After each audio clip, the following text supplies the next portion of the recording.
Lieutenant Diana Chen stood at the observation deck of the research vessel Aurora, her dark eyes reflecting the distant stars as they sparkled against the void. The ship's first interstellar expedition had taken them farther than any human had ventured before, but nothing in their training had prepared them for what they were about to witness. The first indication came as a faint shimmer in the distance, like heat waves rising from hot pavement. Then, space itself seemed to tear open as two massive fleets emerged from hyperspace. On one side, ships that looked like they were carved from living crystal, their surfaces refracting light in impossible patterns. On the other, sleek metallic vessels that moved with mechanical precision. All hands to stations. Captain Rodriguez's voice echoed through the ship's comm system. Passive sensors only. We're observers here, nothing more. Diana's tactical training kicked in as she analyzed the unfolding battle. The crystalline ships moved in perfect geometric formations, their weapon systems firing in synchronized patterns. The metallic fleet responded with equally predictable maneuvers, their movements following what appeared to be pre-programmed responses. "They're fighting like it's a chess match," she muttered, her fingers flying across her console as she recorded every detail. 20 years of studying Earth's military history flashed through her mind. The Battle of Midway, the strategies of Sun Tzu, modern guerrilla warfare, all of them showed more tactical innovation than what she was witnessing. The battle continued for hours, neither side gaining a significant advantage. Diana's analysis revealed something extraordinary. Both fleets were using combat doctrines that hadn't evolved in centuries.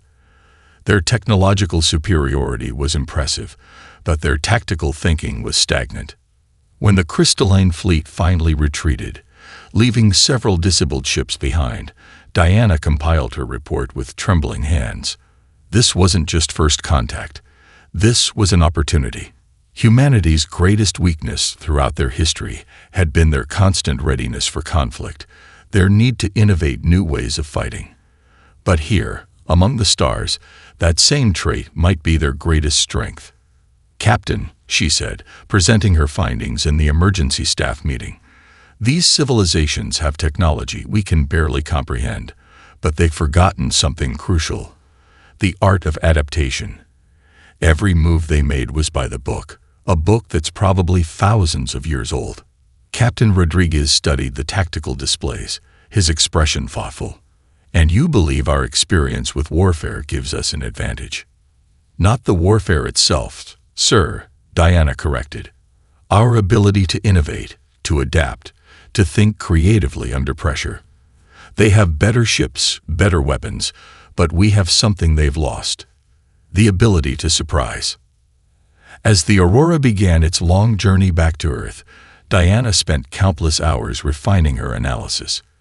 Humanity was about to step onto a galactic stage, and their so-called primitive nature might be exactly what the galaxy needed. Not for conquest, but for awakening the spirit of innovation that these ancient civilizations had lost. The stars had never seemed brighter, and the future had never held more promise or more danger. Admiral Marcus Jung stood before the holographic display in Earth's newly constructed orbital command center, watching as diplomatic vessels from both alien civilizations approach Earth's solar system. 6 months had passed since the Aurora's return, and humanity had been busy. "Project Lighthouse is ready for implementation, sir," Lieutenant Chen reported, now serving as his tactical advisor. Her discovery had earned her a rapid promotion and a central role in Earth's preparation for galactic politics. "Both the Hexarch Alliance and Crystal Collective have accepted our invitation to share basic military knowledge." Zhang allowed himself a small smile. "And our actual fleet. The combined Earth Defense Force is proceeding exactly as planned. Admiral Santos has the Jupiter shipyards running at full capacity, implementing the hybrid technologies we developed. Every ship is unique, following your doctrine of tactical unpredictability." The alien diplomatic vessels arrived with all the ceremony their ancient civilizations could muster. The Hexarch representatives, tall beings with metallic sheen skin, moved with precise, mechanical grace. The Crystal Collective's diplomats seemed to float rather than walk, their translucent bodies refracting light in mesmerizing patterns. Earth's diplomatic team, led by Dr. Sarah O'Connor, presented carefully selected fragments of military history, ancient battles, basic tactical theories, nothing that revealed humanity's true understanding of adaptive warfare. Both alien delegations received the information with what they thought was polite condescension. Fascinating primitives, the Hex Arch-Ambassador commented, not realizing humans had already cracked their encrypted communications. Their strategies are charmingly obsolete. 3 weeks later, that assumption was put to the test. A Crystal Collective fleet, believing they could easily overpower Earth's primitive defenses, attempted to seize the colony on Mars. They encountered something entirely unexpected. Admiral Zhang watched from his command center as Earth's defense platforms came to life. Unlike the rigid, predictable patterns of alien warfare, each platform operated independently, adapting its tactics in real time. The collected ships, expecting an easy victory, found themselves caught in a web of unpredictable attack vectors. Status report, Zhang commanded, his voice calm despite the tension in the room. The Martian defense grid is performing beyond expectations, sir, Chen reported, her eyes gleaming with pride. The enemy fleet can't establish a stable attack pattern because we're not giving them one to counter. Their formations are breaking down. Within hours, the Crystal Collective fleet retreated, leaving behind 3 disabled ships, more than they'd lost in their last century of conflict with the Hexarch Alliance. The message was clear. Humanity was far more dangerous than they'd assumed. In his private quarters later that night, John reviewed the battle data with Chen. "They'll be back," he said, "and next time, they won't underestimate us." "No," Chen agreed, "but they still won't understand us. They've spent so long fighting by the rules, they'd forgotten how to break them. That's our real advantage." The stars twinkled outside the viewport, and somewhere out there, 2 ancient civilizations were beginning to realize that humanity's greatest strength wasn't their technology. It was their refusal to be predictable. The Hexarch Alliance's automated warfleet emerged from hyperspace like a metal tide, their ships gleaming under the light of Earth's sun. Admiral Zhang watched from the bridge of the EDF constellation as 5,000 alien vessels moved into attack formation, their patterns as precise as a mathematical equation. "They're exactly where we predicted," Lieutenant Chen said, her tactical display highlighting the enemy fleet's movements. "The Hexarch's battle computers haven't deviated from their standard protocols in over 3 centuries. Zhang nodded, his expression calm despite the overwhelming odds. "Then let's show them why that's a problem." Launch Operation Starcatcher. Earth's response began with something the galaxy hadn't seen in millennia: chaos. From behind Mars and its moons, from the asteroid belt, and from seemingly empty space, human ships appeared in completely random patterns. Each vessel moved independently, following no discernible formation. The Hexarch fleet paused, their battle computers struggling to identify a pattern they could counter. In that moment of hesitation, humanity revealed their true innovation. "Plasma cannons online," Chen reported, her fingers dancing across her console. "Neural network targeting systems engage. All ships reporting ready." The technology itself wasn't new. Humanity had reverse-engineered it from studies of the alien wreckage near Mars. But the implementation was purely human. Instead of relying on pure computer control, each weapon system was guided by a hybrid interface. Artificial intelligence merged with human intuition. "Target their command and control nodes," Zhang ordered. "Let's see how their automated fleet handles decapitation strikes." The battle that followed would be studied in military academies for centuries to come. Human ships moved like dancers through space, each captain making split-second decisions that no battle computer could predict. Their weapons, guided by the perfect fusion of human creativity and machine precision, struck with devastating accuracy. "Sir," Chen called out, excitement breaking through her professional demeanor, "the enemy fleet is starting to break formation. Their automated responses can't adapt to our randomized attack patterns. The Hexarch ships, programmed for perfect efficiency, found themselves facing an enemy that embraced controlled chaos. Their shields, designed to withstand predictable energy weapon patterns, fluctuated wildly as human gunners varied their attack rhythms instinctively. Their flagship is attempting to establish a new command network, Chen reported. They're trying to update their combat protocols in real time. Zhang allowed himself a small smile. Too late. They're learning the wrong lesson. There is no pattern to learn. The battle lasted less than 3 hours. The mighty Hexarch fleet, which hadn't lost a major engagement in over 500 years, withdrew in disarray, leaving nearly 1,000 disabled ships drifting in space.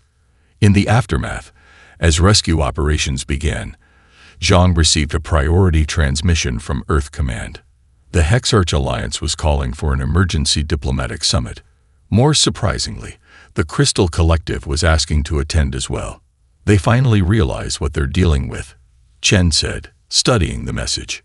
No, Zhang replied, they're only beginning to understand. We haven't just shown them a new way to fight. We've shown them a new way to think. That's what truly terrifies them. Dr. Sarah O'Connor's office in the Galactic Archives looked like a crash site of data tablets and holographic displays. After 3 weeks of non-stop research into the alien records granted as part of the Emergency Diplomatic Summit, she had finally found something that changed everything. Admiral Zhang, Lieutenant Chen, she said, addressing the holographic projections of both officers in her cramped space. What I've discovered explains why these civilizations became so rigid in their military thinking. It was intentional. She gestured at a floating display showing ancient text. According to these records, both the Hexarch Alliance and Crystal Collective once had military doctrines remarkably similar to ours. Adaptive strategies, individual initiative, creative problem-solving. They had it all. But roughly 50,000 years ago, they deliberately abandoned these approaches. Why would advanced civilizations choose to become less adaptable? Chen asked, her tactical mind already processing the implications. Sarah pulled up another document, this one showing the aftermath of an ancient battle. Fear. Their weapons had become so powerful, their ships so advanced, that creative tactical thinking led to devastating losses on both sides. They believed that by making warfare predictable and mathematical, they could control its destructive potential. They chose stability over innovation, Zhang mused, his expression thoughtful. But in doing so, they lost something essential. Exactly, Sarah agreed. They created strict protocols for everything from fleet movements to diplomatic exchanges. War became more like a complex game with agreed-upon rules. But here's the fascinating part. Not everyone agreed with this decision. She brought up personnel files from both civilizations. I'm seeing increasing references to a younger generation of officers in both fleets who are fascinated by our methods. They'd been secretly studying Earth's military history, particularly our ability to adapt and innovate under pressure. Chen leaned forward, her holographic form showing intense interest. The transmission intercepts from the last battle support this. Some of the younger ship commanders attempted to break from standard protocols, but their command systems overrode their orders. That's the real reason for this diplomatic summit, Sarah concluded. It's not just about our military success. We're inadvertently sparking a cultural revolution within both civilizations. We're reminding them of something they chose to forget. Zhang was quiet for a moment, considering the implications. This changes our diplomatic strategy entirely. We're not just defending Earth anymore. We're becoming a catalyst for galactic change. Sir, Chen interjected, incoming priority message from the summit. Both delegations are requesting access to our military training programs. They're specifically asking for human instructors. Sarah looked at the ancient texts surrounding her, then at the faces of her colleagues. They're not just asking us to teach them how to fight. They're asking us to teach them how to think differently again. After 50,000 years, they're ready to remember what they lost. The implications hung in the air between them. Humanity hadn't just proved itself on the battlefield. They had awakened something that had been sleeping for millennia. The question now was whether the galaxy was ready for what would come next. Commander James Chen watched through his ship's cloaking field as a massive Hexarch supply convoy passed through the Orion sector. His vessel, the EDF Shadow Dancer, represented everything humanity had learned about combining their tactics with alien technology. "Strike teams report ready," his executive officer, Maya Rodriguez, whispered. Despite knowing the enemy couldn't hear them through space, something about cloaked operations always inspired hushed tones. Operation Starweaver had seemed impossible when first proposed. Small human strike teams disrupting the supply lines of two vastly superior galactic powers simultaneously. Yet here they were, about to prove once again that impossible was humanity's specialty. "Launch the electronic warfare suite," James ordered. "Let's show them another magic trick." The Shadow Dancer's systems came alive, broadcasting a symphony of electronic chaos. To the Hexarch's rigid protocols, it appeared as if their sensors were detecting dozens of spatial anomalies simultaneously. Their response was predictable. They followed standard procedure and stopped to investigate. "They're launching automated sensor drones," Maya reported. "Just as expected." James smiled. "Initiate Phase 2. Let's give them something interesting to chase." Microdrones, smaller than any the Hexarch had encountered, slipped from the Shadow Dancer's launch tubes. Each carried a fraction of a signal pattern, meaningless alone but creating a compelling illusion when combined. To the Hexarch's sensors, it appeared as if a crystal collective battle fleet was emerging from hyperspace. The convoy's reaction was immediate and by the book. Ships began moving into defensive formations, shields powering up, weapons preparing for engagement. But there was no enemy fleet to fight, and in their moment of confusion, they'd forgotten about their cargo. "Strike teams, you have your window," James commanded. "Happy hunting." Small stealth shuttles detached from the Shadow Dancer, slipping between the gaps in the Hexarch's sensor coverage. Each team had memorized the enemy ship's blind spots, knowing that the Hexarch's reliance on automation had left them vulnerable to the unexpected.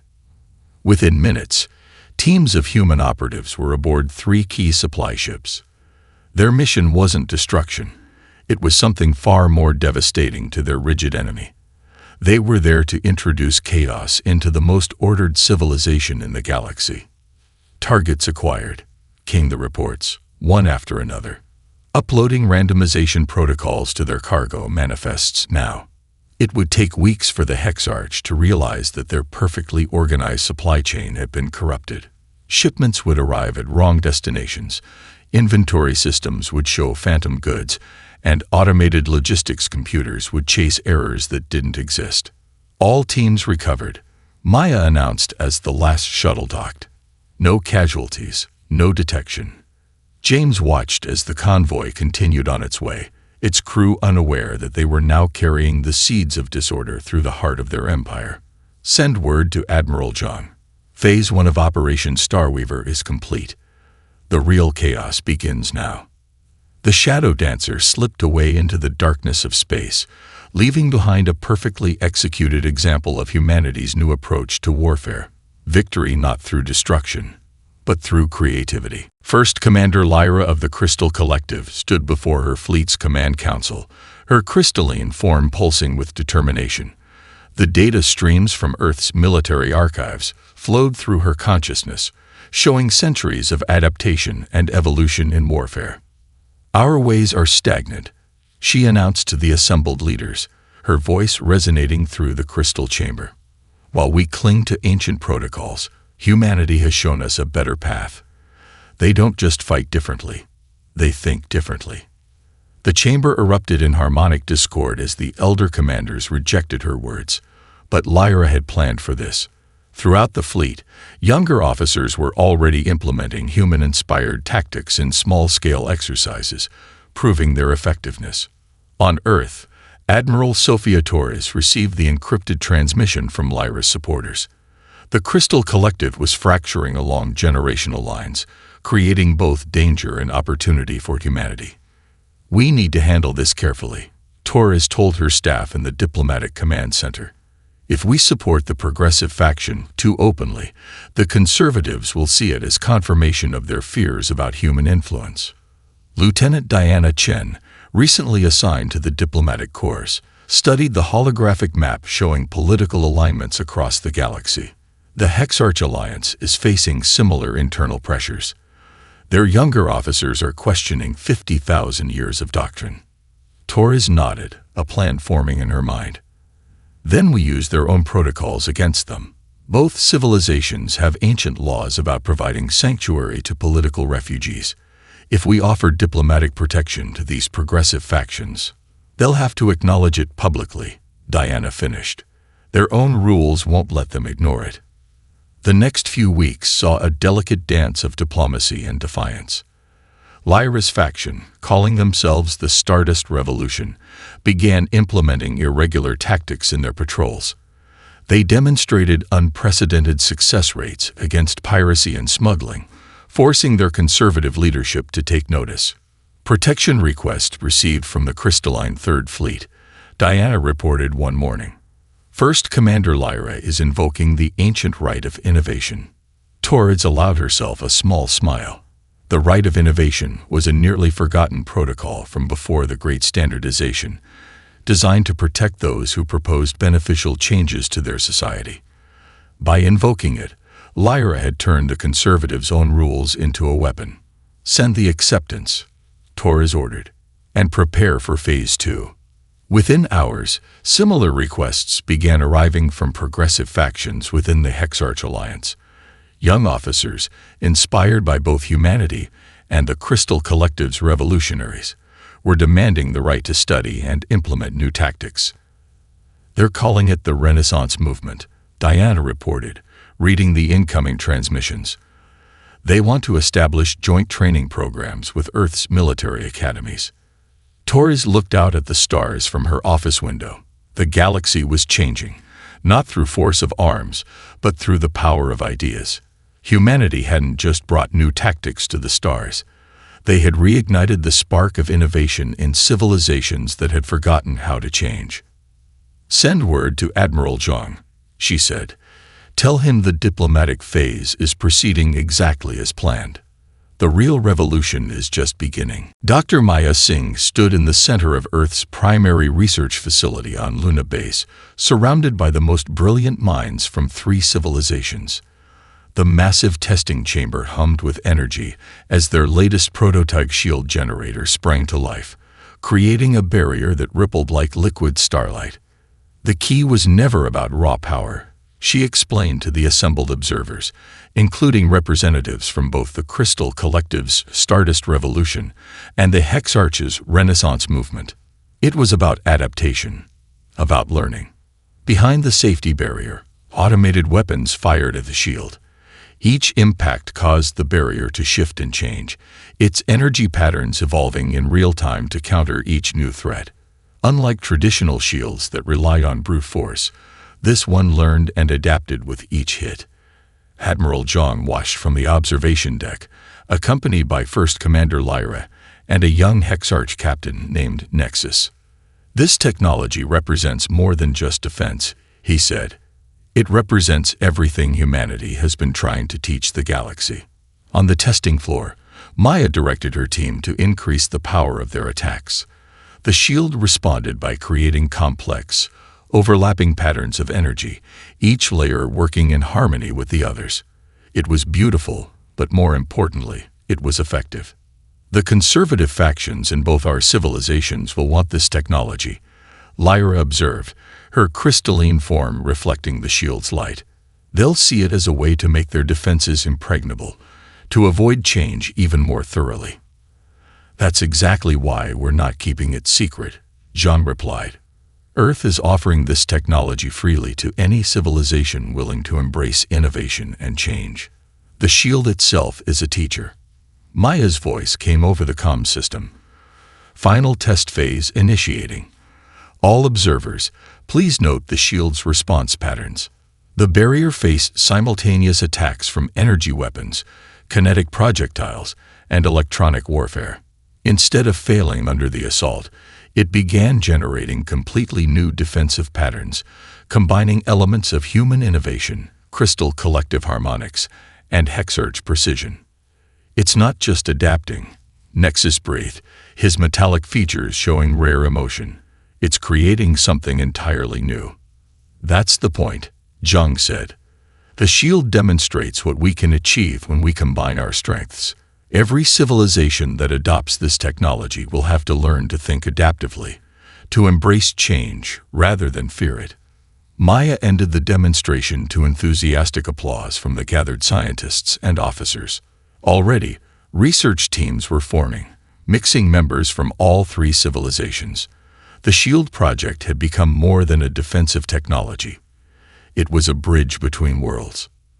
The conservative councils won't be able to ignore this, Lyra said. The effectiveness is too obvious, the potential too great. They'll have a choice, Zhang replied. Adapt or fall behind. And thanks to all of you, they're finally beginning to understand which choice leads to survival. As the observers filed out to begin their collaborative work, the shield continued to shimmer, its patterns ever-changing, a visible symbol of the new age humanity had helped to create. The Galactic Defense Academy on Mars stood as a testament to everything humanity had achieved in the 5 years since first contact. Admiral Diana Chen, newly promoted and now serving as the Academy's first commander, watched from her office as students from across the galaxy moved between classes. Crystal Collective cadets floated alongside Hexarch initiates, their forms reflecting the morning sunlight. Human instructors led mixed groups in tactical exercises, while alien teachers shared centuries of technological expertise. The rigid divisions of the past had given way to something new, something better. The latest reports from the outer sectors are in, Lieutenant Rodriguez announced, entering with a data tablet. The conservative holdouts from both civilizations have officially requested admission to the Alliance of Progressive Worlds. Diana smiled, remembering how far they'd come. The Alliance, born from the combination of Earth's innovation, the Stardust Revolution, and the Renaissance movement, had proven that adaptation was the key to survival. The adaptive shield technology had been just the beginning. Admiral Zhang's strategy worked perfectly, she mused. We never needed to defeat them. We just had to show them a better way. Through the window, she watched Dr. Maya Singh leading a group of students through the principles of adaptive technology. The young aliens had taken to human creativity with surprising enthusiasm, while human students absorbed the deep scientific knowledge of their alien counterparts. Message from First Commander Lyra, Rodriguez added. The Crystal Collective's Great Council has officially abolished the ancient protocols of standardization. The Hexarch Alliance announced similar measures this morning. 50,000 years of rigid doctrine, undone not by force but by example. Diana thought back to that first space battle she had witnessed aboard the Aurora, how she had seen both the weakness and the opportunity in the aliens' rigid tactics. This morning's graduation ceremony will be historic, she said. The first class of jointly trained officers from all three civilizations. Walking through the Academy's halls later that day, Diana passed training rooms where human martial arts were being combined with crystal collective energy manipulation and Hexarch precision engineering. In the tactical simulators, mixed teams developed strategies that would have been impossible for any single civilization to conceive. At the ceremony, she stood before the assembled graduates, the future leaders of their combined civilizations. Admiral Zhang, now serving as Earth's representative to the Alliance Council, sat alongside First Commander Lyra and Captain Nexus, who had become leaders of their own progressive movements. Today marks not just your graduation, Diana began, but the beginning of a new era. Humanity didn't come to the stars to conquer or to teach, but to learn and grow alongside you. Together, we've discovered that our greatest strength lies not in our technologies or our tactics, but in our ability to change, to adapt, and to imagine new possibilities. The applause that followed came in many forms: human clapping, crystalline harmonics, and mechanical resonance, blending into something unique and beautiful. just like the civilization they were building together. As the celebration continued into the night, the stars seemed to shine brighter over Mars. Humanity had indeed taken the galaxy by storm, not through force of arms, but through the power of innovation, adaptation, and the courage to imagine a better future for all.